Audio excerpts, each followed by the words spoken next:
Hi everybody, your physics core ma'am is back with a new video and यहाँ आज हम क्या करने वाले हैं, आज हम पूरे इंटायर सिलेबस के ग्राफ्स डिस्कस करने वाले हैं, जो कि एक बहुत ही क्रूशियल टॉपिक है अगर आप फुल यानी कि 35 आउट ऑफ 35 स्कोर करना चाहते हैं। बेटू तो ये वाला सेशन स्पेशली क्यों अलाइन किया गया है, जैसे कि आप देख सकते हैं most important graphs of physics. तो आज मैं आपको 7 चैप्टर्स यानी कि EM waves, ray optics, wave optics, atoms, nuclei, dual nature of radiation and matter as well as semiconductor में से जो भी मोस्ट एक्सपेक्टेड ग्राफ्स हैं जो पेपर में पूछे जा सकते हैं उसके बारे में पढ़ाने वाली हूं। तो उसके लिए आपको क्या करना है, उसके लिए आपको अपना पेन और कॉपी तैयार रखना है और जैसे जैसे मैं आपको ग्राफ समझाती जाऊंगी आपको उसके नोट साथ साथ बनाते रहने हैं। तो चलिए स्टार्ट करते हैं, बिल्कुल भी देरी नहीं करेंगे। देखो आज हम डिस्कस करने वाले फुल सिलेबस के इंपॉर्टेंट ग्राफ्स। सबसे पहला चैप्टर हमारा कौन सा है? सबसे पहला चैप्टर है हमारा रे ऑप्टिक्स का।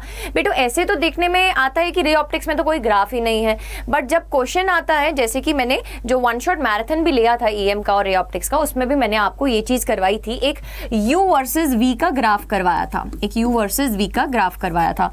बेटे तो उसमें आपको प्रॉब्लम हुई थी कि कैसे ये वाला ग्राफ बन गया, तो मैं आपके लिए सारी पॉसिबिलिटीज के ग्राफ लेकर आ गई हूं। इसमें से ज्यादा, इसमें से अगर मैं बोलूं कुछ भी बाहर आपको पूछा ही नहीं जा सकता पेपर में, ठीक है।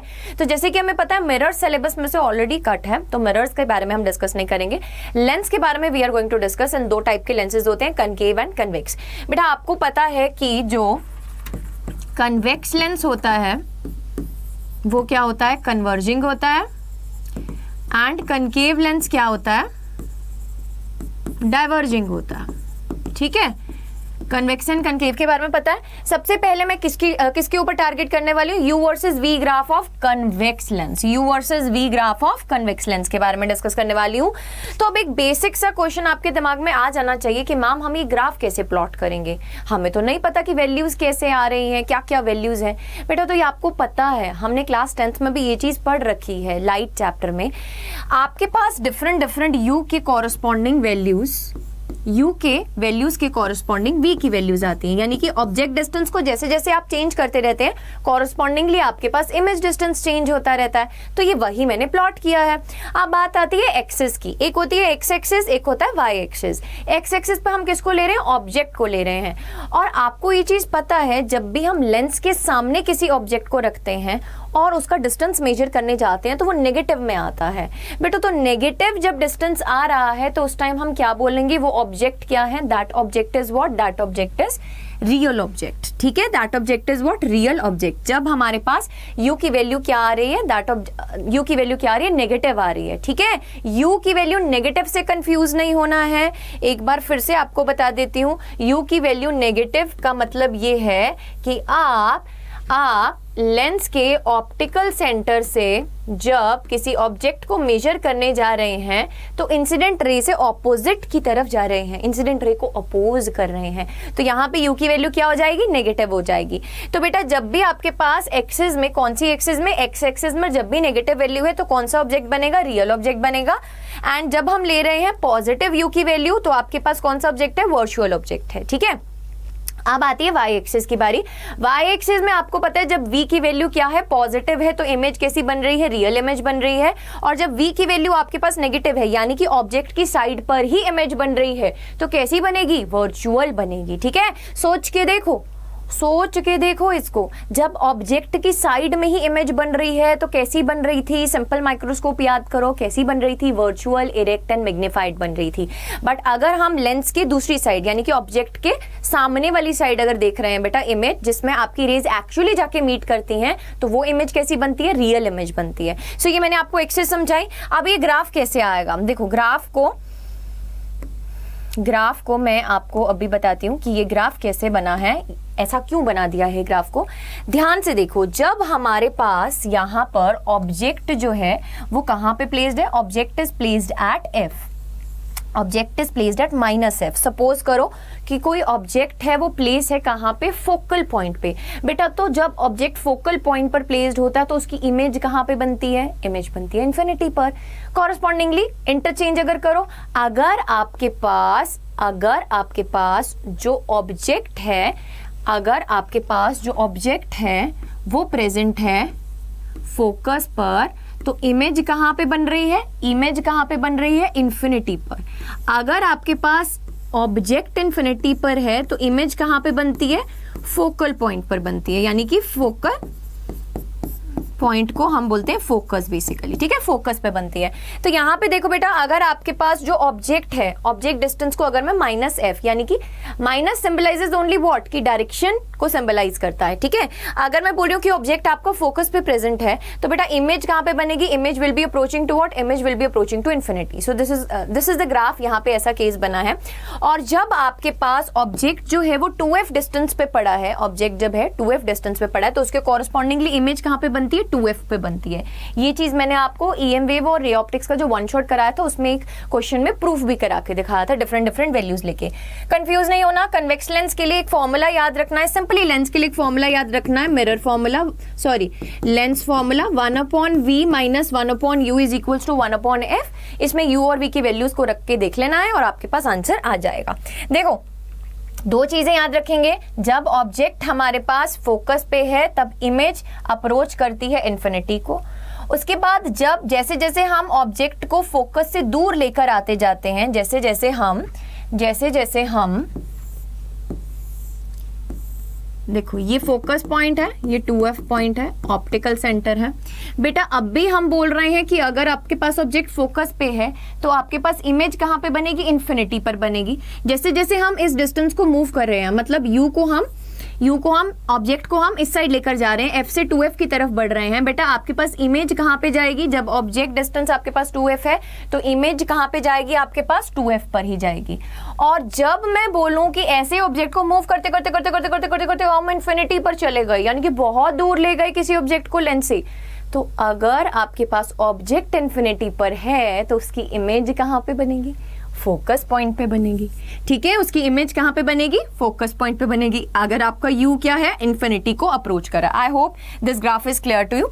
बेटा ये वाला ग्राफ क्या डिनोट कर रहा है, नीचे वाली एक्सिस में अगर आपके पास u की वैल्यू क्या है, देखो अगर आपके पास v की वैल्यू क्या है, वर्चुअल इमेज का केस ले रहे हैं, तो वर्चुअल इमेज के केस में कौन सा केस आता है, देखो कन्वेक्स लेंस के लिए वर्चुअल इमेज के केस में कौन सा केस आता है, जब आपके पास यहां पर वैल्यू आती है in between optical centre and focus.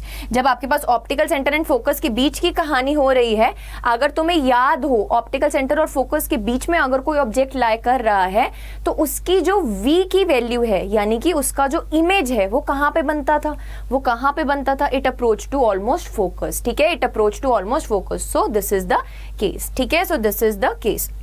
चलिए आगे चलते हैं। For concave lens, concave lens के केस में क्या होगा बेटू, कनकेव लेंस के केस में भी कुछ बहुत डिफिकल्ट बात नहीं है, सेम ही चीज रहेगी, बस कनकेव के केस में आपको याद रखना है, आपके पास जब ये वाला केस आता है कि जो ऑब्जेक्ट है, वर्चुअल ऑब्जेक्ट है अपना, वो लाई कर रहा है बिटवीन दिस रेंज, ठीक है, virtual object is lying between this range, तो आपके पास जो इमेज बन रही है वो हमेशा कहाँ बनती है, हमेशा आपके पास अप्रोच करती है 2f को, ठीक है, अप्रोच करती है इसको। सो इसको आप इस तरीके से याद रखेंगे।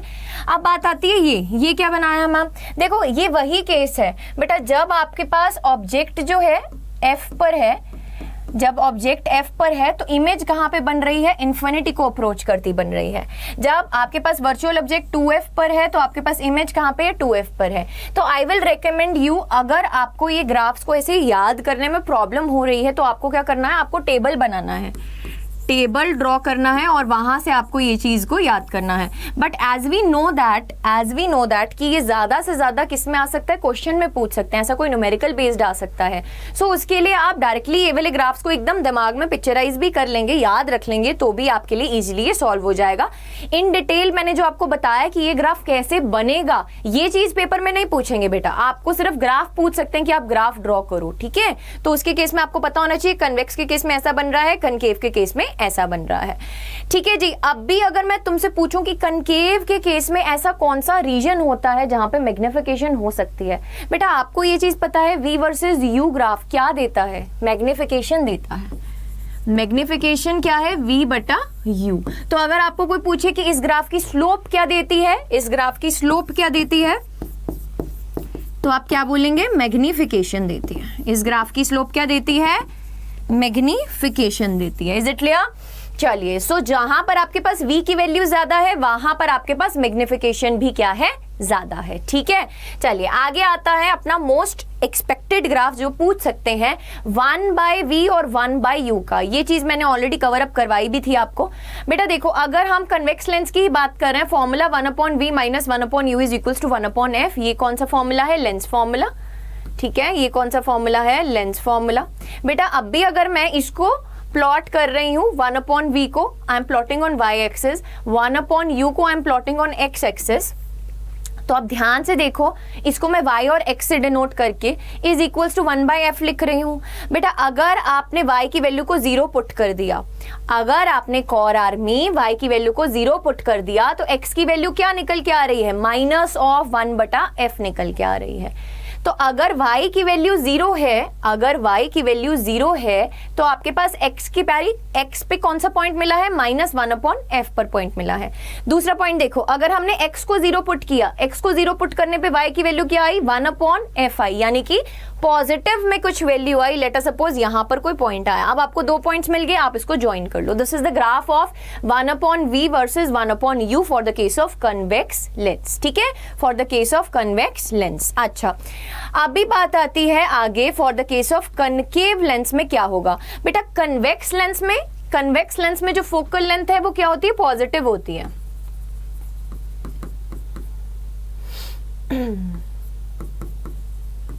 ठीक है, कन्वेक्स लेंस में फोकल लेंथ पॉजिटिव होती है। कैसा लेंस होता है ये? कन्वर्जिंग लेंस होता है। ठीक है, कैसा लेंस होता है ये? कन्वर्जिंग लेंस होता है। वहीं पर अगर हम बात करें कनकेव लेंस की, बेटा इसकी जो फोकल लेंथ है वो क्या है? इसकी जो फोकल लेंथ है वो क्या है? नेगेटिव है। कैसा लेंस होता है? डाइवर्जिंग होता है। कैसा लेंस होता है? डाइवर्जिंग होता है। तो इसमें आपको ऑटोमेटिकली पहले फर्स्ट स्टेप में ही क्या लेकर चलना है? फोकल लेंथ की वैल्यू को नेगेटिव लेकर चलना है। यहां से आपका सारा कार्यक्रम बदलने वाला है। अगर आप ये नेगेटिव को भूल जाएंगे तो वहीं पर काम तमाम हो जाएगा। ठीक है, इस नेगेटिव को नहीं भूलना है। बेटा y minus x is equal to 1/-f आया। ठीक है, आ गया। अभी अगेन y को 0 पुट किया तो x की वैल्यू कितनी आई बेटू? 1/f आई, यानी कि आपके पास जब y 0 है तो x की वैल्यू क्या है? प्लस में आ रही है 1/f, यानी कि ये वाला पॉइंट। ठीक है, प्लॉट कर लेंगे ना पॉजिटिव में 1/f। अब कोई बच्चा सोच सकता है मैम ये 1/f है तो हमें कैसे पता चलेगा? बेटा हम ये नहीं देख रहे हैं, हम सिर्फ पॉजिटिव नेगेटिव की टर्म्स में उसको प्लॉट कर रहे हैं। पॉजिटिव में कुछ वैल्यू आ रही है, मैं इमेजिन कर रही हूं पॉजिटिव में 1/f की वैल्यू का पॉइंट क्या है? ये है। ठीक है, उसके बाद आता है x इज इक्वल्स टू 0। अगर हम x is equals to 0 put करेंगे तो y की वैल्यू देखो माइनस में आ रही है। y एक्सिस पर नेगेटिव कब आता है? ये ओरिजिन पॉइंट है। y एक्सिस पर नेगेटिव कहां पे आएगा? ये पॉइंट आएगा। इसको ज्वाइन कर दो, ये आपके पास ग्राफ बन जाएगा 1/u versus 1/v for the case of concave lens. आ जाएगा, इंपॉर्टेंट है, क्वेश्चन में पूछ सकते हैं। ठीक है, क्वेश्चन में पूछ सकते हैं। मैं मिरर का नहीं कराया है, बट मैंने लेंस का नहीं छुड़वाया आपको। मुझे था शायद अगर पूछ लिया तो कॉर आर्मी को ऐसा कुछ भी ना हो जो नहीं आता हो। ठीक है, सब कुछ आना चाहिए आपको। तो ये 4 ग्राफ्स को एक बार अच्छे से दोबारा से नजर मार लेना। ये u वर्सेस v ग्राफ और कन्वेक्स लेंस है। ये आपके पास कनकेव लेंस के लिए बना। ये आपके पास बना 1/u versus 1/v for convex lens. ये आपके पास बना 1/u versus 1/v for the concave lens. ठीक है, अब आ जाओ आगे। नेक्स्ट आता है अपना रे ऑप्टिक्स, खत्म हो गया। अब आता है अपना wave optics chapter. Wave optics chapter में 2 टाइप के ग्राफ्स इंपॉर्टेंट है। एक interference Young's double slit experiment का ग्राफ जो है, और एक सिंगल स्लिट यानी कि डायफ्रेक्शन का ग्राफ जो है। बेटा इसमें आपको क्या प्लॉट करना आ सकता है? इंटेंसिटी वर्सेस फेज डिफरेंस या फिर पाथ डिफरेंस। अगर आपको याद हो कंस्ट्रक्टिव के लिए for the case of interference हमारे पास जो पाथ डिफरेंस रहता था वो क्या रहता था? इवन मल्टीपल ऑफ λ/2, यानी कि 2n λ/2 का मल्टीपल रहता था। और जो फेज डिफरेंस रहता था वो क्या रहता था? इवन मल्टीपल ऑफ पाई रहता था, यानी कि 2n पाई रहता था। Where n stands from 1 2 3 4 5 plus minus में आएगा, दोनों साइड फ्रिंजेस बनती थी, सो ऑन। ठीक है, तो बेटा आपके पास कंस्ट्रक्टिव का केस, यानी कि अगर आपको याद हो इंटेंसिटी ग्राफ, अगर नहीं भी याद तो मैं आई हूं ना याद कराने के लिए। ठीक है, चिल पिल मार के करो, टेंशन नहीं लेनी। बेटा इंटेंसिटी का graph for the case of interference, एक बात याद रखेंगे, इंटरफेरेंस के केस में कोई भेदभाव नहीं होता, इंटरफेरेंस के केस में कोई भेदभाव नहीं होता। इसका क्या मतलब है मैम? इसका मतलब ये है कि इंटरफेरेंस के केस में बेटू आपके पास व्हाट हैपेंस इज, इंटरफेरेंस के केस में व्हाट हैपेंस इज कि कोई मर्जी फ्रिंज बने, या तो वो सेंट्रल फ्रिंज हो, या तो वो सेंट्रल फ्रिंज हो, या फिर first fringe, second fringe, third fringe, simultaneously centre के आसपास, उन सब का मैक्सिमम इंटेंसिटी कितना रहेगा? सेम रहेगा। आप देख सकते हो मैक्सिमम वैल्यू कितनी है? सेम है बेटा। उसके बाद आपको 2 pi, 4 pi, -2 pi, -4 pi, plus of 6 pi, plus of 8 pi, इधर minus of 6 pi, minus of 8 pi पे क्या मिलता है? मैक्सिमम मिलता है। कंस्ट्रक्टिव इंटरफेरेंस मैक्सिमा मिलता है, यानी कि ब्राइट फ्रिंज मिलती है।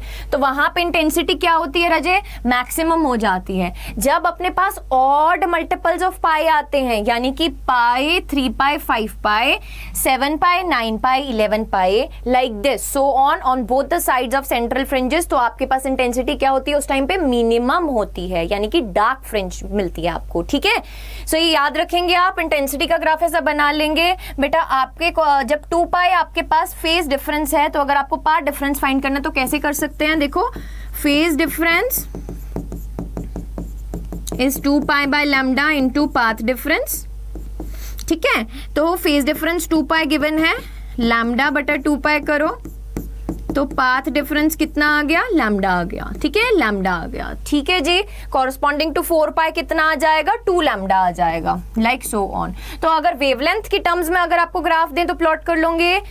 2 पाई की जगह आपके पास लैम्डा आ जाएगा, 4 पाई की जगह 2 लैम्डा आ जाएगा। इधर बेटू पाई और 3 पाई की जगह क्या आ जाएगा? लैम्डा बटा 2 और 3 लैम्डा बटा 2। ठीक है, ऑड मल्टीपल्स ऑफ लैम्डा बटा 2 destructive, even multiples of lambda बटा 2 इज कंस्ट्रक्टिव। ठीक है, इवन मल्टीपल्स ऑफ लैम्डा बटा 2 इज कंस्ट्रक्टिव। ओके, चलो आगे चलते हैं। So this was the case of the intensity distribution graph for the case of what? For the case of what? Interference Young's double slit experiment. अब बात आती है अपने पास डायफ्रैक्शन जी की। डायफ्रैक्शन का क्या होता है? डायफ्रैक्शन का क्या होता है? डायफ्रैक्शन में होता है यंग्स डबल स्लिट एक्सपेरिमेंट का उल्टा, यानी कि रिवर्स। यानी कि यहां पर जो बेटा मैक्सिमा है वो आपको कहाँ मिलेगा? मैक्सिमम कहाँ मिलेंगे? मैक्सिमा कहाँ मिलेगा आपको? ये मिलेगा लैम्डा बटा 2 पे, 3 लैम्डा बटा 2 पे, 5 लैम्डा बटा 2 पे, 7 लैम्डा बटा 2 पे and so on. Plus and minus दोनों केसेस पॉसिबल होते हैं। ठीक है बेटा, इसके कॉरस्पॉन्डिंगली आपके पास जो फेज आएगा वो क्या आएगा? आपके पास फेज डिफरेंस क्या आ जाएगा? पाई पे, 3 पाई पे, 5 पाई पे, 7 पाई पे एंड सो ऑन। ठीक है अभी जो बात याद करने वाली है इसमें वो क्या है? कौन सी बात इसमें एकदम गांठ बांध लेनी है, भूलना नहीं है बेटू। डायफ्रैक्शन के केस में जो फ्रिंजेस की इंटेंसिटी होती है उसमें भेदभाव होता है। वो क्यों होता है? मैं आपको पढ़ाने वाली हूँ, पढ़ा रही हूँ। वेव ऑप्टिक्स हम पढ़ रहे हैं, उसमें आपको चीज पता है कि जो आपके पास स्लिट होती है वो सारे टाइम पर इक्वल कंट्रीब्यूट नहीं करती है ना, उसका जो कंट्रीब्यूशन है वो कम होता रहता है। सो यहाँ पर अगर हम बात करें जो आपके पास सेंट्रल है ना उसकी बल्ले बल्ले है, वो सबसे ज्यादा क्या है उसमें इंटेंसिटी है, यानी कि सबसे ज्यादा क्या है? ब्राइट है। ठीक है, उसके बाद बेटा आपके पास इंटेंसिटी क्या होती है? फॉल होती रहती है। इंटेंसिटी क्या है? फॉल होती रहती है। तो मेक श्योर दैट आप एक चीज का ध्यान रखें कि ये सेंट्रल फ्रिंज जो है, सेंट्रल ब्राइट फ्रिंज जो है, इसके अबाउट इधर का पैटर्न और इधर का पैटर्न कैसा होना चाहिए? सेम होना चाहिए। ऐसा नहीं है कि इधर इंटेंसिटी ज्यादा कम कर दी, इधर इंटेंसिटी कम करी, है ना, ऐसा भेदभाव नहीं। हाँ ऐसा है कि सेंट्रल के विद रिस्पेक्ट टू फॉल करती रहती है इंटेंसिटी, बट दोनों साइड एक तरीके की फॉल करती है। कर्व कैसा होता है? सिमेट्रिक होता है। ठीक है, डार्क ब्राइट फ्रिंजेस मिलती रहती हैं। बेटा आपको याद रखना है मिनिमम वैल्यूज कहाँ पे मिल रही हैं? अब ऑड मल्टीपल्स पे मिल रही हैं, because this is the case of what? This is the case of diffraction. ठीक है जी, चलिए आगे चलते हैं। नेक्स्ट चैप्टर आता है अपना dual nature of radiation and matter, और इस चैप्टर को बिल्कुल भी हल्के में मत लो। इसमें जितने भी ग्राफ हैं वो सब इंपॉर्टेंट है। ये वाला चैप्टर जाना ही ग्राफ्स के नाम से जाता है, और अगर तुम ये वाले ग्राफ्स को समझ नहीं रहे हो तो तुम्हें प्रॉब्लम होनी ही होनी है, ये तय है। वो कहते हैं ना कोई चीज तय है तो ये तय है, अगर तुम इस चैप्टर के ग्राफ छोड़ के जा रहे हो तो तुम्हें पेपर में प्रॉब्लम होनी है जब तुम इस चैप्टर के क्वेश्चंस को उठाने वाले हो। तो आ जाओ जल्दी से देख लेते हैं फटाफट से बेटा। इसमें आपके पास फर्स्ट ग्राफ है frequency and stopping potential V0 का। अभी अगर थोड़ा सा ओवरव्यू दूं, आपने पढ़ा था Einstein's photo electric equation. Einstein photo electric equation क्या कहती थी बेटा, जितना टोटल एनर्जी है hν of a photon falling, वो दो पार्ट्स में यूटिलाइज हो सकता है। किस किस में?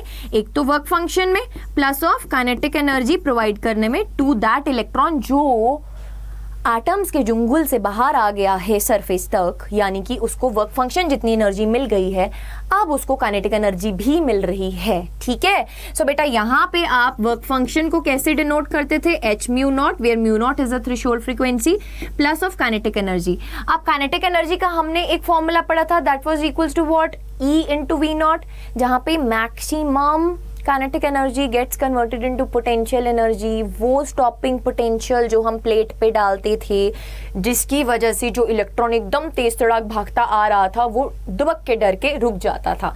तो kinetic energy gets converted into what? Potential energy. बेटा तो काइनेटिक एनर्जी को EV0 के इक्वल सब्स्टिट्यूट करेंगे, where V0 is what? V0 is the stopping potential. V0 is what? V0 is the stopping potential. बेटा अब क्या करना है, यहाँ पे EV0 को मैं hν माइनस ऑफ μ0 लिख सकती हूँ, बिल्कुल लिख सकती हूँ। ठीक है, तो अभी इसको थोड़ा सा और रीअरेंज कर लिया और कुछ भी नहीं। अभी इसको V0 को इधर ही रहने दो और E को नीचे ले जाओ, h/e μ माइनस ऑफ h/e μ0। ठीक है, अभी देखो प्लॉट कर रहे हैं किसको? स्टॉपिंग पोटेंशियल को y एक्सिस पर। इसको हम कंपेयर कर सकते हैं ना स्ट्रेट लाइन इक्वेशन के साथ, y is equals to mx plus of c। बेटा y एक्सिस पर क्या प्लॉट है? Stopping potential. x एक्सिस पर क्या प्लॉट है? फ्रीक्वेंसी। यानी कि स्लोप क्या हुआ इस ग्राफ का अगर आपको आता है? h/e। Slope is constant. अब आपके पास आता है इंटरसेप्ट। ग्राफ क्या जीरो से स्टार्ट हो रहा है या कुछ कटम कटाई कर रहा है किसी पॉइंट पर? इंटरसेप्ट यहाँ पे जीरो नहीं है, यानी कि ग्राफ ओरिजिन से स्टार्ट नहीं होगा। इंटरसेप्ट क्या है? Minus of I0/e। नेगेटिव में वैल्यू है, याद रखेंगे ये वैल्यू किस में है? नेगेटिव में है। तो बेटा आपको एक चीज पता है, जैसे जैसे जैसे जैसे फ्रीक्वेंसी इंक्रीज करता रहेगा, कैसे समझाया था मैम ने? जैसे जैसे फ्रीक्वेंसी इंक्रीज करता रहेगा उसकी काइनेटिक एनर्जी बढ़ती रहेगी। बताओ, देखो फ्रीक्वेंसी बढ़ रही है फोटोन की, ठीक है, तो वो फोटोन ने इलेक्ट्रॉन को वर्क फंक्शन जितनी एनर्जी थी उसको बाहर लेकर आया, उसके बाद उसको काइनेटिक एनर्जी भी दे दी, बिकॉज उसके पास तो पहले ही बहुत ज्यादा एनर्जी है ना। उसकी फ्रीक्वेंसी बढ़ रही है तो उसकी एनर्जी भी तो बढ़ रही है। किसकी? फोटोन की। फोटोन की अगर एनर्जी बढ़ रही है तो वो एनर्जी कैसे यूटिलाइज करेगा? Work function plus of kinetic energy. ठीक है, तो जैसे जैसे अपने पास फ्रीक्वेंसी बढ़ रही है तो काइनेटिक एनर्जी भी तो बढ़ती जा रही है इलेक्ट्रॉन्स की। अब उनको रोकने के लिए उतना ही तो स्टॉपिंग पोटेंशियल भी तो बढ़ाना पड़ रहा है ना, क्योंकि काइनेटिक एनर्जी इंक्रीज हो गई है। सो बेटा जैसे जैसे फ्रीक्वेंसी बढ़ेगी काइनेटिक एनर्जी क्या होगा? इंक्रीज होता जाएगा। सो ये कब आपको आई होप क्लियर हो गया है कि जैसे जैसे फ्रीक्वेंसी बढ़ रही है आपके पास स्टॉपिंग पोटेंशियल क्या हो रहा है? इंक्रीज होता जा रहा है। दूसरा ये कॉमन सेंस वाला ग्राफ है कि जैसे जैसे फ्रीक्वेंसी बढ़ रही है, अब भी मैंने आपको बताया कि काइनेटिक एनर्जी भी बढ़ती जा रही है। पिछली इक्वेशन में हमने काइनेटिक एनर्जी को EV0 के बराबर रखा था, बिकॉज वहां पे हम स्टॉपिंग पोटेंशियल के साथ रिश्ता देखना चाहते थे, बट यहाँ पे हम स्टॉपिंग पोटेंशियल के साथ रिश्ता नहीं देखना चाहते। किसके साथ रिश्ता देखना चाहते हैं? ये रिश्ता क्या कहलाता है? ओ काइनेटिक एनर्जी और फ्रीक्वेंसी का, कि जैसे जैसे फ्रीक्वेंसी बढ़ेगा काइनेटिक एनर्जी तो बढ़ेगा ही बढ़ेगा। ठीक है, सो आगे चलते हैं अब नेक्स्ट ग्राफ में, frequency and photo electric current. अभी फोटो इलेक्ट्रिक करंट क्या बोलता है ना, फोटो इलेक्ट्रिक करंट ये बोलता है कि मैं सिर्फ तभी बढ़ूंगा जब आप नंबर ऑफ फोटोन को बढ़ाओगे, क्योंकि नंबर ऑफ फोटोन बढ़ने से मेरा नंबर ऑफ इलेक्ट्रॉन बढ़ता है और नंबर ऑफ इलेक्ट्रॉन बढ़ने से मेरा करंट बढ़ेगा। बट अगर आप फ्रीक्वेंसी को बढ़ा रहे हैं तो आप याद रखेंगे फ्रीक्वेंसी को बढ़ाने का मतलब नंबर ऑफ फोटोन्स को बढ़ाना नहीं है। उतने ही फोटोन्स हैं बट उनकी एनर्जी को हम इंक्रीज कर रहे हैं। ठीक है, याद रखेंगे जब भी आपके पास फ्रीक्वेंसी बढ़ती है तो नंबर ऑफ फोटोन्स नहीं बढ़ते, फोटोन्स उतने ही रहते हैं बट उनकी एनर्जी बढ़ जाती है। ठीक है, तो बेटा आपके पास अगर फ्रीक्वेंसी पे देखें कि फोटो इलेक्ट्रिक करंट डिपेंड करता है या नहीं करता, नहीं करता। फ्रीक्वेंसी जितना मर्जी बढ़ाते रहो, अगर आप फ्रीक्वेंसी को बढ़ा रहे हो तब भी आपके पास फोटो इलेक्ट्रिक करंट क्या रह रहा है, कांस्टेंट रह रहा है, सैचुरेट हो रहा है। क्या रह रहा है, सैचुरेट हो रहा है, कांस्टेंट रह रहा है। यानी कि photo electric current is what, it is independent of frequency. ठीक है, यानी कि it is independent of what, frequency. चलिए नेक्स्ट आता है वेरी इंपॉर्टेंट, यानी कि intensity and stopping potential. Intensity और स्टॉपिंग पोटेंशियल का क्या रिश्ता है बेटो? जैसे कि हमने अब भी देखा कि इंटेंसिटी को अगर मैं बढ़ा रही हूं, इसका मतलब क्या है, मैं नंबर ऑफ फोटोन्स को भी तो इंक्रीज कर रही हूं। इंटेंसिटी बढ़ाने का नंबर ऑफ फोटोन्स को इंक्रीज कर रही हूं, इसके correspondingly number of electrons increase हो रहे हैं बेटा। पर नंबर ऑफ फोटोन्स इंक्रीज करना और उनकी फ्रीक्वेंसी इंक्रीज करने में एक अंतर है, डिफरेंस है। यहाँ पे नंबर ऑफ फोटोन्स बढ़ा रहे हैं बट उन फोटोन्स की एनर्जी को नहीं बढ़ा रहे हैं। ठीक है, सो बेटा जैसे जैसे इंटेंसिटी बढ़ेगा स्टॉपिंग पोटेंशियल सेम ही रहेगा। क्यों? ऐसा सोचो कि पहले 10 आ रहे थे, बाद में 20 फोटोन्स आने लगे, इंटेंसिटी तो बढ़ गई, बट उन सारे के सारे फोटोन्स का जो काइनेटिक एनर्जी था, उन सारे के सारे इलेक्ट्रॉन्स का जो काइनेटिक एनर्जी था, जो फोटोन की वजह से एमिट होके आए थे, उनको जो काइनेटिक एनर्जी भी साथ में बोलते हैं ना, साथ में फ्री मिला था, मुफ्त मिला था, तो वो सेम था, वो इंक्रीज नहीं हो रहा था बेटा। तो स्टॉपिंग पोटेंशियल भी तो सेम ही लगाएंगे ना उनको रोकने के लिए। ठीक है, वो भी इंक्रीज नहीं होगी। सो आपके पास इंटेंसिटी बढ़ने से, अगर इंटेंसिटी इंक्रीज हो रही है, स्टॉपिंग पोटेंशियल क्या रहेगा, कांस्टेंट रहेगा, सैचुरेट रहेगा। ठीक है, सैचुरेट रहेगा। अब आता है next graph, effect of intensity of light on the photo electric current. Very important graph बेटा। देखो बार बार एक चीज बढ़ा रही हूं, इंटेंसिटी इंक्रीज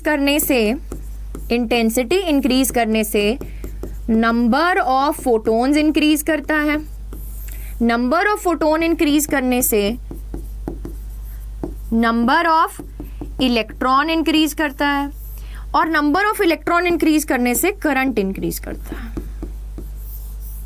ध्यान से देखो, I1, I2, I3 इंटेंसिटी को बढ़ा रही हूं, photo electric current on the y axis अगर मैं देखूं, फोटो इलेक्ट्रिक करंट की वैल्यू क्या है, इंक्रीज होती जा रही है, सैचुरेट हो रहा है but at higher level corresponding to the lower level. ठीक है, लोअर वैल्यू। तो बेटा I3 is greater than I2, I2 is greater than I1। क्यों? बिकॉज इंटेंसिटी बढ़ने से करंट क्या हो चुका है, बढ़ चुका है, तो वो सैचुरेट हो रहा है at some higher level. But ध्यान से देखो, इस करंट को बढ़ाने का मतलब ये नहीं है कि यहां पर हमने इन इलेक्ट्रॉन्स की एनर्जी को भी बढ़ाया है। जितने भी इलेक्ट्रॉन्स निकल रहे हैं उनकी काइनेटिक एनर्जी सेम है। अगर काइनेटिक एनर्जी सेम है, मेरी कोर आर्मी, मेरी ओवर पावर्ड कोर आर्मी, तो अगर यहाँ पर आपके पास काइनेटिक एनर्जी सेम है तो उस केस में आपके पास स्टॉपिंग पोटेंशियल भी क्या रहेगा, सेम रहेगा। स्टॉपिंग पोटेंशियल भी क्या रहेगा, सेम रहेगा। इंटेंसिटी पर स्टॉपिंग पोटेंशियल डिपेंड नहीं करता। इंटेंसिटी बढ़ाओ, स्टॉपिंग पोटेंशियल सेम रहेगा, नहीं बढ़ेगा, नहीं बढ़ेगा, नहीं बढ़ेगा। नेक्स्ट आता है इंपॉर्टेंट, जिसमें हम इफेक्ट ऑफ फ्रीक्वेंसी को देखने वाले हैं of the incident radiation with stopping potential. बेटा कॉमन सेंस, जैसे जैसे अपन फ्रीक्वेंसी को बढ़ा रहे हैं, जैसे जैसे अपन फ्रीक्वेंसी को इंक्रीज कर रहे हैं, तो बेटा फ्रीक्वेंसी को इंक्रीज करने का मतलब क्या, एनर्जी ऑफ फोटोन इंक्रीज कर रहे हैं। एनर्जी ऑफ फोटोन के इंक्रीज करने पे क्या होगा, कुछ एनर्जी तो वर्क फंक्शन में जाएगी, कुछ एनर्जी काइनेटिक एनर्जी की फॉर्म में जाएगी ऑफ द फोटो इलेक्ट्रॉन्स। तो बेटा कह सकती हूँ काइनेटिक एनर्जी को भी इंक्रीज कर रहे हैं, तो इसको रोकने के लिए जो स्टॉपिंग पोटेंशियल चाहिए वो भी क्या होगा, इंक्रीज हो जाएगा।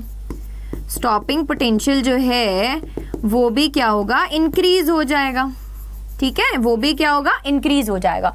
सो अब यहाँ पे देखो, सैचुरेशन करंट की वैल्यू सेम है तीनों फ्रीक्वेंसी के लिए, बिकॉज करंट जो है वो फ्रीक्वेंसी पे डिपेंड नहीं करता, किस पे डिपेंड करता है, इंटेंसिटी पे डिपेंड करता है। बट अगर आप इसको वापस से बैक लेकर आओगे बेटा, तो ये क्या है, ये क्या है, ये क्या है, स्टॉपिंग पोटेंशियल है।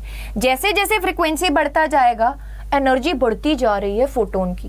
अगर फोटोन की एनर्जी बढ़ती जा रही है तो जो वो इलेक्ट्रॉन्स एमिट कर रहा था उसकी भी काइनेटिक एनर्जी बढ़ती जा रही है, तो उनको रोकने के लिए स्टॉपिंग पोटेंशियल भी बढ़ता जा रहा है। तो स्टॉपिंग पोटेंशियल फ्रीक्वेंसी के बढ़ने से बढ़ेगा बट इंटेंसिटी के बढ़ने से चेंज नहीं होगा। ठीक है, सो अब भी ये एक और ग्राफ आता है, variation of stopping potential with frequency, the same graph but इसमें एक स्टडी जो करनी है वो क्या है, देखो ध्यान से, ये आपके पास बेटा एक पर्टिकुलर फ्रीक्वेंसी है जिसके बाद अगर आप फ्रीक्वेंसी को इंक्रीज करते हैं तो स्टॉपिंग पोटेंशियल इंक्रीज हो रहा है। क्यों? अभी आपको पता है ये चीज कि there is some minimum frequency required which is known as threshold frequency. अगर इस फ्रीक्वेंसी से ऊपर की लाइट फॉल कर रही है तो आपके पास क्या होगा, फोटो इलेक्ट्रिक इफेक्ट अकर होने लगेगा। ठीक है, तो बेटा अगर आपके पास थ्रेशोल्ड फ्रीक्वेंसी से कम की फ्रीक्वेंसी है तो उस टाइम पर स्टॉपिंग पोटेंशियल रिक्वायर्ड ही नहीं है। रोकोगे किसको? किसको रोकोगे? अगर कोई इलेक्ट्रॉन ही एमिट नहीं हो रहा है तो रोकोगे किसको?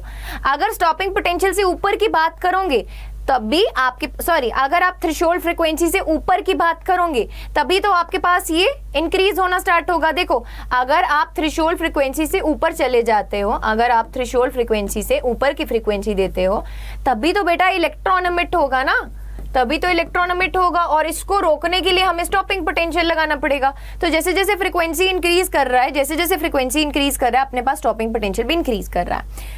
अब बात आती है आपके पास यहाँ पर, अगर ये मेटल ए है, ये मेटल बी है, तो स्टॉपिंग पोटेंशियल किसका ज्यादा होगा? किसका ज्यादा होगा?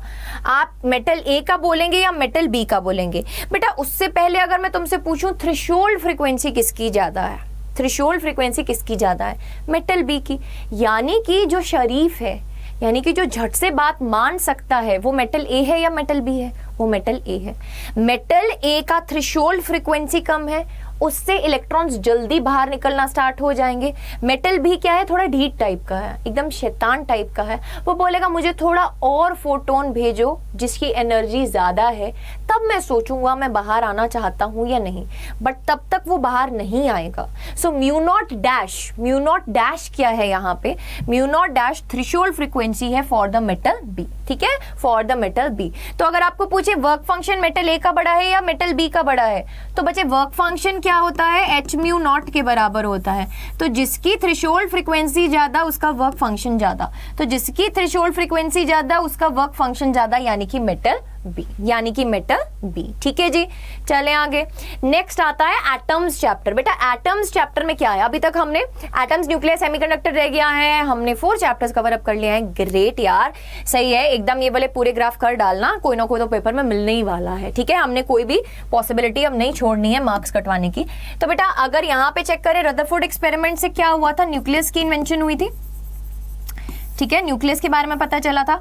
अभी अगर ये एटम है तो सेंटर में क्या लाया करता है? न्यूक्लियस लाया करता है। ठीक है, अभी अल्फा पार्टिकल अगर भागा एकदम चौड़ में आ रहा था, ठीक है, सो अल्फा पार्टिकल इतने डिस्टेंस के बाद उसकी क्या हो गई? बैंड बज गई। बोलता है न्यूक्लियस जो पड़ा है आगे वो बहुत ज्यादा पॉजिटिव चार्ज का है। मैं भी हूँ पॉजिटिव, बट न्यूक्लियस जो है ना आगे बहुत पॉजिटिव है, तो मैं और रिस्क नहीं ले सकता। मैं क्या करूंगा? स्कैटर कर जाऊंगा। ठीक है, ये क्या था? स्कैटरिंग एंगल था। इसने अपना पाथ चेंज कर लिया था, ये पतली गली से निकल गया था मुड़कर। ठीक है, सो बेटा इन एंगल्स को अगर हम प्लॉट करते हैं, स्कैटरिंग एंगल्स को हम प्लॉट करते हैं किसमें? एक्स एक्सिस में, और इधर प्लॉट करते हैं नंबर ऑफ स्कैटर्ड पार्टिकल्स जिनको हमने डिटेक्ट किया था। बेसिकली यहाँ पे क्या हुआ था ना, अल्फा पार्टिकल स्कैटरिंग में बेसिकली रदरफोर्ड मॉडल में क्या था? आपके पास न्यूक्लियस की इन्वेंशन हुई थी, तो गोल्ड फॉइल के ऊपर अल्फा पार्टिकल स्ट्राइक करवाया गया था और वहां पे उनकी ट्रेजेक्टरीज को देखा गया था कि क्या ट्रेजेक्टरीज वो मिल रही हैं हमें। ठीक है, उनमें से 8000 में से एक ऐसा था जो कल्टी मार के बिल्कुल वापस चला गया था, जो एकदम भिड़ने जा रहा था न्यूक्लियस से। ठीक है, और बाकी जो थे उनमें छोटी छोटी स्कैटरिंग्स होती रही थी। तो बेटा अगर आप ध्यान से देखो, इस ग्राफ से हम क्या एनालाइज करने वाले हैं? देखो इस ग्राफ से हम क्या एनालाइज करने वाले हैं बेटा? जो 180 डिग्री की स्कैटरिंग हो रही है, 180 डिग्री की स्कैटरिंग मतलब बहुत ज्यादा, जैसे कि ऐसे अगर अल्फा पार्टिकल आ रहा था तो वो बिल्कुल कट के ऐसे वापस चला गया, बिल्कुल 180, तो वो क्या है? बहुत कम है नंबर में, बहुत कम है नंबर में।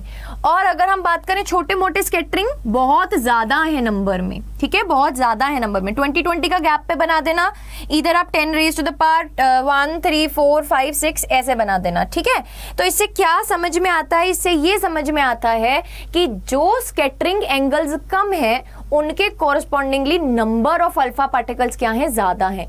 यानी कि most of the space in the atom is what? Empty.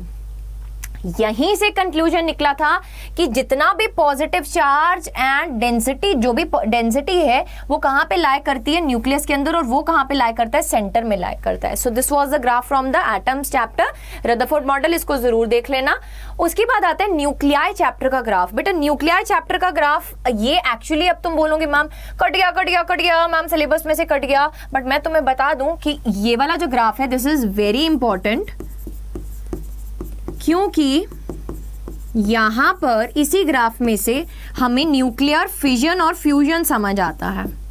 ठीक है, nuclear fusion and nuclear fission समझ में आता है. देखो अभी ध्यान से देखो इस ग्राफ को, यहाँ पे क्या प्लॉट किया गया है. वाई एक्सिस पर प्लॉट किया गया है binding energy per nucleon, binding energy per nucleon. बेटा न्यूक्लियन क्या था, प्रोटॉन प्लस न्यूट्रॉन को हम कंबाइंड क्या बोलते हैं, एक नाम दे देते हैं न्यूक्लियन. जैसे कॉइन, हेड्स भी है टेल्स भी है, उसको हम इकट्ठे से क्या बोलते हैं, कॉइन बोलते हैं.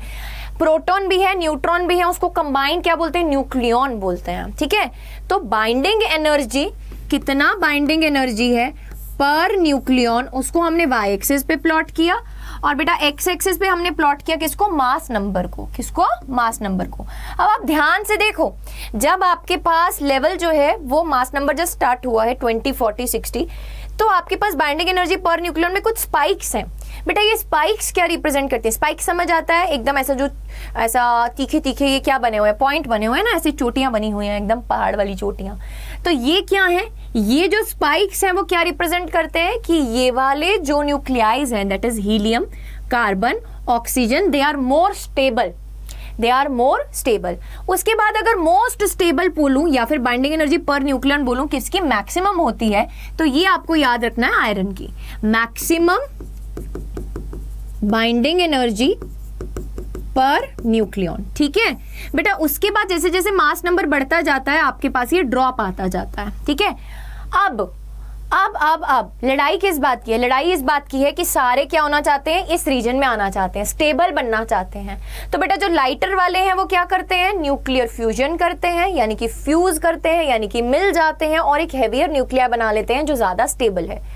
और जो हैवियर है ऑलरेडी, वो क्या कहते हैं कि हम थोड़ा टूट लेते हैं, थोड़ा सा एमिट कर लेते हैं अल्फा पार्टिकल्स एंड थोड़ा न्यूक्लियाई को क्या कर लेते हैं, छोटा बना लेते हैं, और किस में आ जाते हैं, अगेन स्टेबल रीजन में आ जाते हैं. बेटा तो इधर वाले जो हायर न्यूक्लियाइज हैं, हायर मास न्यूक्लियाई हैं, जिनका ए की वैल्यू ज्यादा है, वो क्या करते हैं, न्यूक्लियर फिजन करते हैं, न्यूक्लियर फिजन करते हैं. और बेटा ये क्या करते हैं, लाइटर वाले क्या करते हैं, न्यूक्लियर फ्यूजन करते हैं. They do what, they do nuclear fusion. ठीक है, nuclear fusion and fusion clear हो जाना चाहिए आपको एकदम झक्कास तरीके से. This is nuclear fusion, this is nuclear fission. और आ कहाँ जाते हैं, सेंट्रल रीजन में आ जाते हैं, जो कि मोस्ट स्टेबल रीजन है. तो आपको ये ग्राफ एक बार अच्छे से देख के जाना है.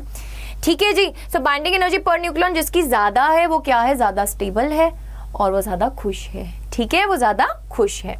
नेक्स्ट आ जाओ, नेक्स्ट आता है अपना न्यूक्लियर का ग्राफ है. अब न्यूक्लियर फोर्सेज के रिलेटेड ग्राफ है.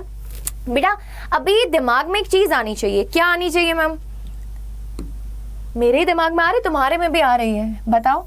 ये एटम था, इसके बीच में ये न्यूक्लियस था.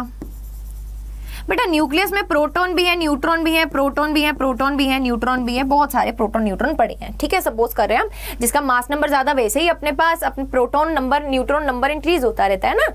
मास नंबर समझ आता है ना, it is basically the combination of proton and neutron number, A की वैल्यू. तो जैसे जैसे ए की वैल्यू बढ़ रही है अपने पास ये नंबर बढ़ रहा है. तो दो प्रोटॉन, अगर मैं दो प्रोटॉन की ही बात करूं, बाकियों की नहीं भी बात करी, दो प्रोटॉन की बात करूं, दोनों के दोनों पॉजिटिव कैसे बैठे हैं एक जगह पे, कुछ तो ऐसा फोर्स होगा जो उनको नजदीक ऐसा आराम से बिठाए रखा है. बिकॉज अदरवाइज पॉजिटिव पॉजिटिव क्या करता है, रिपेल करता है. बट प्रोटॉन प्रोटॉन अगर सेम जगह पे न्यूक्लियस के अंदर बैठे हैं तो कुछ तो ऐसा फोर्स होगा जो इनको भिड़ने से रोक रहा है. बेटा that force is known as what, nuclear force. तो अभी एक बात का ध्यान रखेंगे, corresponding to value R naught is 0.8 fermi. बेटा यहां पर आपके पास एक्स एक्सिस पर क्या प्लॉट किया गया है, इंटरमॉलिक्यूलर सेपरेशन, यानी कि दो मॉलिक्यूल्स के बीच में कितना सेपरेशन है उसको प्लॉट किया गया है एक्स एक्सिस पर।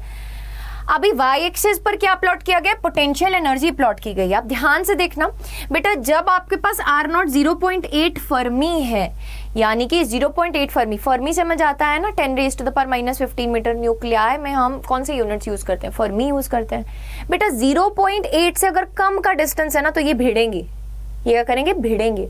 बट अगर 0.8 से ज्यादा का डिस्टेंस है तो क्या होगा, अट्रैक्शन होगा, इसमें अट्रैक्टिव फोर्स लगेगा। न्यूक्लियर फोर्स बेसिकली क्या है, अट्रैक्टिव एक्ट करेगा। तो आपको एक वैल्यू याद रखनी है, R0 कॉरेस्पॉन्डिंग टू 0.8 फर्मी पे देयर इज जीरो फोर्स, ना अट्रैक्टिव ना रिपल्सिव, पोटेंशियल एनर्जी क्या, जीरो हो जाती है। बट अगर हम 0.8 से कम की जर्नी पे चलें तो यहाँ पर रिपल्सिव फोर्स, ये इतना ज्यादा टॉलरेट नहीं करेंगे कि इनको इतना पास ले आए, ठीक है।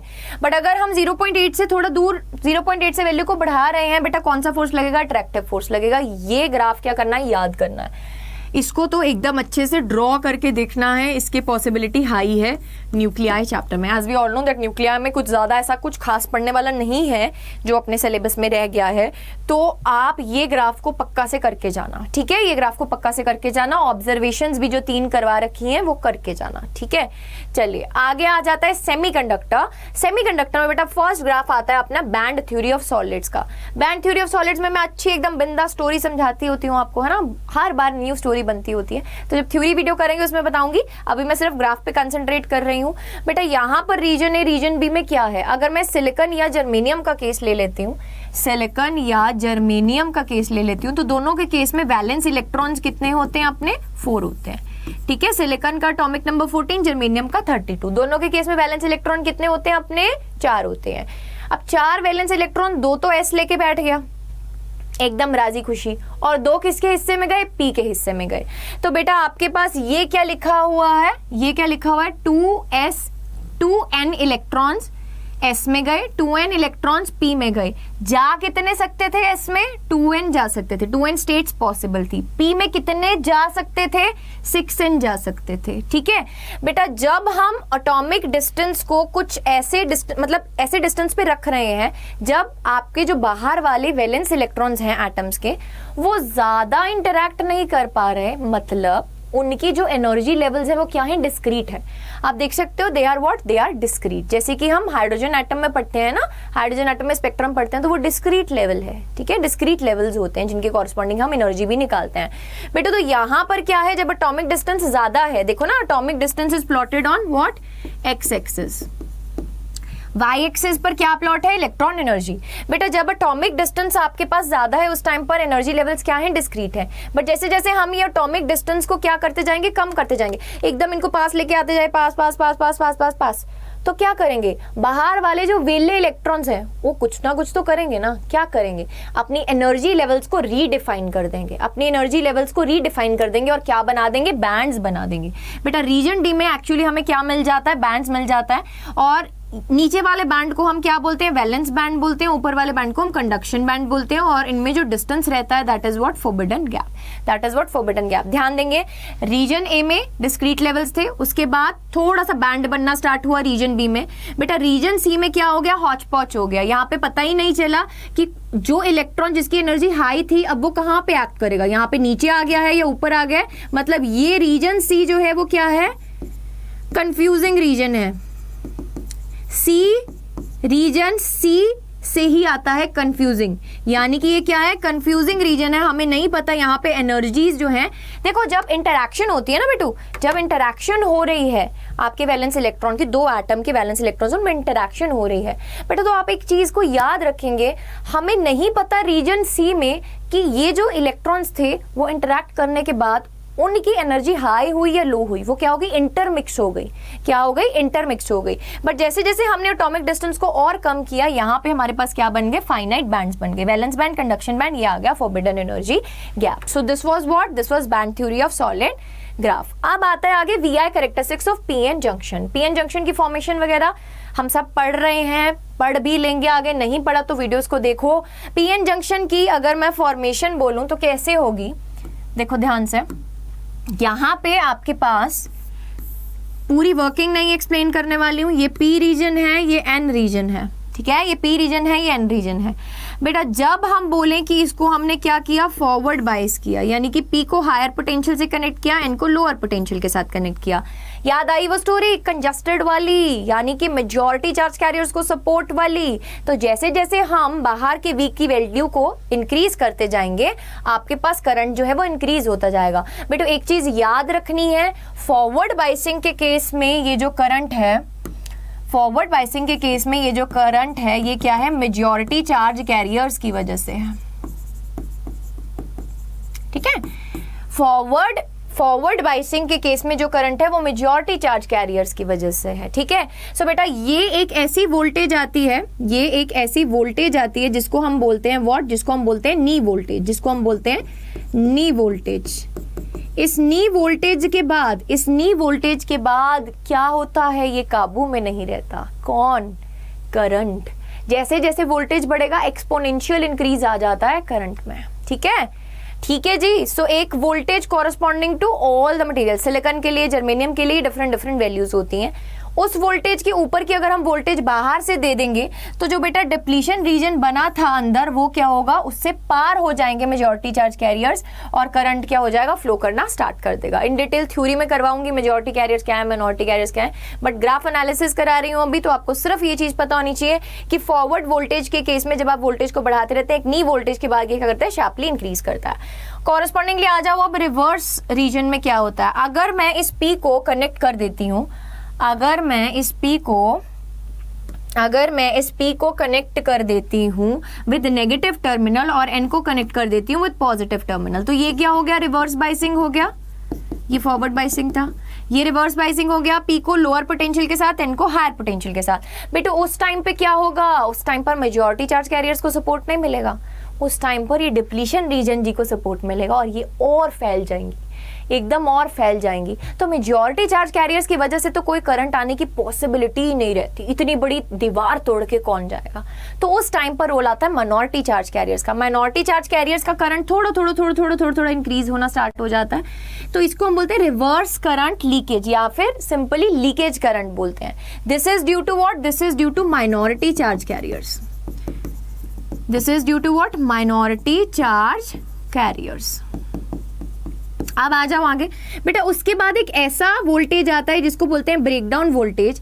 इस वोल्टेज के कॉरस्पॉन्डिंगली अगर मैं फिर भी वोल्टेज को बढ़ाती रहूं, इस ब्रेकडाउन वोल्टेज के बाद भी मैं वोल्टेज को इंक्रीज करती जा रही हूं, उस टाइम पर क्या होगा, उस टाइम पर शार्प इंक्रीज ऑफ करंट होगा, बिकॉज वहां पर कोवेलेंट बॉन्ड्स टूट जाते हैं एटम्स के बीच में। और जब कोवेलेंट बॉन्ड्स टूट जाते हैं ना राजे एटम्स के बीच में, तो बहुत सारे अपने चार्ज कैरियर्स बन जाते हैं, होल्स, इलेक्ट्रॉन्स, और मजे से करंट फ्लो करने लगता है। So this is the case कि ब्रेकडाउन वोल्टेज के बाद शार्प इंक्रीज और इधर नी वोल्टेज के बाद एक्सपोनेंशियल इंक्रीज। नेक्स्ट आ जाओ हाफ वेव रेक्टिफायर में। बेटा आपको पता है हाफ वेव रेक्टिफायर में साइनोसोडल वेव देते हैं। रेक्टिफायर यानी कि एसी को हमें डीसी में कन्वर्ट करना है, बट ये सिर्फ और सिर्फ हाफ साइकिल में काम करता है, तो आपको आउटपुट्स भी सिर्फ हाफ साइकिल्स के कॉरस्पॉन्डिंगली मिलती हैं, अदरवाइज आपको आउटपुट्स नहीं मिलती। अब कंफ्यूज नहीं होना, मैम ने सिर्फ नेगेटिव के कॉरस्पॉन्डिंगली क्यों बनाई, पॉजिटिव के कॉरस्पॉन्डिंगली क्यों नहीं बनाई, तो वो ऐसा अरेंजमेंट, इसके पीछे जो सर्किट डायग्राम है वो ऐसा रहा होगा। आप ऐसा डायग्राम भी बना सकते हो। देखो आपको पहले डायग्राम भी बनाना पड़ेगा ना, डायग्राम प्रैक्टिस भी करेंगे हम। आपको एक चीज याद रखनी है, हाफ वेव रेक्टिफायर का आपके पास वर्किंग का प्रिंसिपल क्या है कि अगर डायोड फॉरवर्ड बायस है तो उसके केस में रेजिस्टेंस क्या है बेटा, 0 है, और अगर डायोड रिवर्स बायस है तो उसके केस में रेजिस्टेंस की वैल्यू क्या है, इन्फिनिटी है। बस इस बेसिस पर डायग्राम को ड्रॉ करो, डायोड को ड्रॉ करो, बैटरी वगैरह लगाओ इसके साथ। देखो डायोड को ड्रॉ करो, पोटेंशियल दो। अभी मैं अगर बोल रही हूँ ये फॉरवर्ड बायस है, रिवर्स बायस है, बैटरी थोड़ी लगाएंगे बेटू, क्या यार है ना, मैम क्या हो गई है, मैम सठिया गई है कि नहीं, बैटरी थोड़ी लगाएंगे। डायोड है, ठीक है, डायोड है, इसके अबाउट हमने आउटपुट लेनी है। यहाँ पर आप इस डायोड को कौन सा सोर्स दे रहे हो बेटा, यहाँ पे ट्रांसफॉर्मर के थ्रू हम एसी सिग्नल दे रहे हैं, देखो यहाँ पे स्टेप डाउन ट्रांसफार्मर होता है, बड़ा सारा डायग्राम है, स्टेप डाउन ट्रांसफार्मर है, एसी सिग्नल आया। अब ये पॉजिटिव हाफ जब गया तो इसने इसको पॉजिटिव बनाया है, इसको नेगेटिव बनाया, इसी कनेक्टेड है सर्किट में। तो बेटा इसके कॉरस्पॉन्डिंगली जो भी यहाँ पे लोड रेजिस्टर लगा है, जब हम आउटपुट लेंगे तो आपके पास वैल्यू क्या मिलेगी, पॉजिटिव रीजन में जब ये फॉरवर्ड बायस है तो वैल्यू मिलेगी, अगर ये रिवर्स बायस है तो वैल्यू नहीं मिलेगी। फुल वेव रेक्टिफायर में थॉरली आपको आउटपुट मिलती है, आपको एक्स एक्सिस पर रखना है टाइम को, वाई एक्सिस पर रखना है आपको आउटपुट वोल्टेज को। तो आपके पास ये वैल्यू मिलेगी, इस साइड आपके पास टाइम है, इस साइड आपके पास वोल्टेज है, ठीक है बेटा। तो पॉजिटिव हाफ नेगेटिव हाफ दोनों के लिए वैल्यू मिलेगी। यहाँ पे आपके पास 2 डायोड्स लगे होते हैं, जो अगर एक डायोड फॉरवर्ड है तो दूसरा रिवर्स, अगर दूसरा रिवर्स है तो पहला फॉरवर्ड, लाइक सो ऑन, ठीक है। मतलब एक ना एक डायोड तो क्या रहेगा, फॉरवर्ड बायस रहेगा ही रहेगा और आपको आउटपुट मिलती जाएगी लाइक दिस। तो साइनोसोडल एसी के कॉरस्पॉन्डिंगली हमें पल्सेटिंग डीसी मिलती है, इसको क्या बोलते हैं, पल्सेटिंग डीसी बोलते हैं। चलिए आगे आ जाओ फोटो डायोड पे। अब एप्लीकेशंस में बेटा सबसे पहले आता है आपके पास फोटो डायोड। फोटो डायोड में क्या है, what is photo diode? Photo diode कौन से रीजन में काम करता है बेटा? सबसे पहले आपको याद रखना है, it works in reverse bias region, ठीक है, रिवर्स बायस में काम करता है। तो इस जगह पे तो कोई काम नहीं होगा। अभी एक बहुत ही इंपॉर्टेंट चीज मैं आपको बताना भूल गई हूं, मैं वापस जा रही हूं उस ग्राफ में। 1 मिनट का टाइम देंगे बेटा। ये वाला यहां पर बेटा आपको एक चीज याद रखनी है कि फॉरवर्ड रीजन में आपका जो करंट है वो मिली एम्पियर्स में है, वोल्टेज वी में है। रिवर्स बायस में आपका जो करंट है वो माइक्रो एम्पियर्स में है, वोल्टेज वी में है। Milli ampere 10⁻³ ampere, micro ampere 10⁻⁻6 ampere. याद रखेंगे रिवर्स रीजन में करंट थोड़ा मिलता है, यानी कि माइक्रो में मिलता है। मिली यानी कि फॉरवर्ड बाइसिंग के रीजन में बोलूं करंट ज्यादा मिलता है तो मिली एम्पियर मिलता है, ठीक है, आपको मिली एम्पियर के यूनिट्स में मिलता है। तो बेटा आपको एक चीज याद रखनी है कि यहाँ पे जब हम फोटो डायोड का केस बना रहे हैं तो इस रीजन में आपको माइक्रो एम्पियर लिखना पड़ेगा। क्या लिखना पड़ेगा? माइक्रो एम्पियर लिखना पड़ेगा करंट के कॉरस्पॉन्डिंगली। बेटा जैसे जैसे हम इंटेंसिटी को बढ़ाते जाएंगे, फोटो डायोड की वर्किंग आई एम एक्सपेक्टिंग कि आपको आती है बेटा, जैसे जैसे हम इंटेंसिटी को बढ़ाते जाते हैं आपके पास नंबर ऑफ फोटोन्स भी बढ़ते जाते हैं। नंबर ऑफ फोटोन्स जब बढ़ते जाते हैं तो नंबर ऑफ चार्ज कैरियर्स बढ़ते जाते हैं इन द डिप्लीशन रीजन और करंट बढ़ता जाता है। तो बेटा जैसे जैसे इंटेंसिटी को बढ़ा रहे हैं आपके पास, अगर ये I4 है, ये I3, ये I2, ये I1, बेटा आपके पास करंट की वैल्यू क्या है, इंक्रीज होती जा रही है जैसे जैसे इंटेंसिटी को बढ़ाते जा रहे हैं। अब बात आती है कि जब कोई भी फोटोन या कोई भी लाइट फॉल नहीं कर रही, क्या उस टाइम पर भी करंट मिलेगा? जी हाँ, बिल्कुल मिलेगा। आपको पता है रिवर्स बायस में करंट थोड़ा सा रहता है, किसकी वजह से? माइनॉरिटी चार्ज कैरियर्स की वजह से। तो बेटा जब कोई भी करंट नहीं, जब कोई भी लाइट फॉल नहीं कर रही, उस टाइम पर भी जो करंट है उसको क्या बोलते हैं? डार्क करंट बोलते हैं, अंधेरा। ये वाला करंट क्या बोल दूं? डार्क करंट बोल दूं। ये वाला करंट क्या बोल दूं? डार्क करंट बोल दूं। मतलब पहली जो आपको करंट का कर्व मिल रहा है वो किसके कॉरस्पॉन्डिंग मिल रहा है? डार्क करंट, यानी कि there is no intensity, intensity की वैल्यू 0 है। उसके बाद इंटेंसिटी को इंक्रीज करते रहो, करंट की वैल्यू ऑटोमेटिकली इंक्रीज करती रहेगी। उसके बाद आता है एलईडी। एलईडी का ग्राफ सिंपल आपके पास नॉर्मल फोटो डायोड के ग्राफ जैसा है। फॉरवर्ड बायसिंग रीजन में आपके पास इधर आप वोल्टेज को बढ़ाते जाओ। एलईडी वर्क करता है किसमें? एलईडी वर्क करता है फॉरवर्ड बायसिंग में। एलईडी वर्क करता है फॉरवर्ड बायसिंग में। बेटा जैसे जैसे आप V की वैल्यू को बढ़ाते जा रहे हैं करंट आपके पास इंक्रीज होता जा रहा है। करंट की वैल्यू क्या हो रही है? इंक्रीज होती जा रही है। अभी एक ध्यान से एजम्पशन नोट करेंगे बेटा, आपके पास जिसके कॉरस्पॉन्डिंगली अगर मैं स्लोप की बात करूं, स्लोप किसका सबसे ज्यादा है? इंफ्रारेड का सबसे ज्यादा है। यानी कि यहां पर अगर हम चेकआउट करें बेटा, आपके पास वो वोल्टेज जिसको हम नी वोल्टेज के नाम से जानते हैं, जिसको हम किक वोल्टेज के नाम से जानते हैं एकदम, जिसके बाद अपने पास करंट इंक्रीज करने लगता है शार्पली, बेटा वो इंफ्रारेड के लिए सबसे कम है। इंफ्रारेड में करंट ज्यादा जल्दी से इंक्रीज करने लगता है। उसके बाद विबग्योर वाला जो रीजन आता है, विजिबल रीजन का जो रीजन आता है बेटा आपके पास, उसमें करंट को इंक्रीज होने में थोड़ा सा टाइम लगता है, यानी कि नी पोटेंशियल जो है उसमें थोड़ी सी ज्यादा है as comparative to infrared. Last हमारे पास ग्राफ आता है सोलर सेल का, last but not the least, it is important. बिल्कुल बिल्कुल याद रखना है, सोलर सेल को कुछ नहीं देना पड़ता, वोल्टेज बाहर से आपको कुछ नहीं लगाना पड़ रहा, कोई सोर्स नहीं देना पड़ रहा अदर देन सन रेज तो फॉल कर ही रही है, उसकी बात नहीं करी। बाहर से जैसे हमने बेटा एलईडी या फिर अगर मैं बात करूं फोटो डायोड के केस में, बाहर से हमने फॉरवर्ड या रिवर्स बायस किया था, ठीक है, जो भी किया, देखो फोटो डायोड में रिवर्स बायस किया हमने और एलईडी के केस में फॉरवर्ड बायसिंग किया, ठीक है, तो वो हमने बाहर से सप्लाई दी, बट सोलर सेल में कुछ सप्लाई नहीं देनी पड़ रही, ये हमें खुद सप्लाई बनाकर दे रहा है, वोल्टेज दे रहा है, उससे हमारे अप्लायंसेस चल सकते हैं। आजकल तो सोलर सेल्स का मतलब सोलर एनर्जी का जमाना है, बहुत सारे लोग सोलर एनर्जी पर काम भी कर रहे हैं और यूटिलाइज भी कर रहे हैं सोलर एनर्जी को।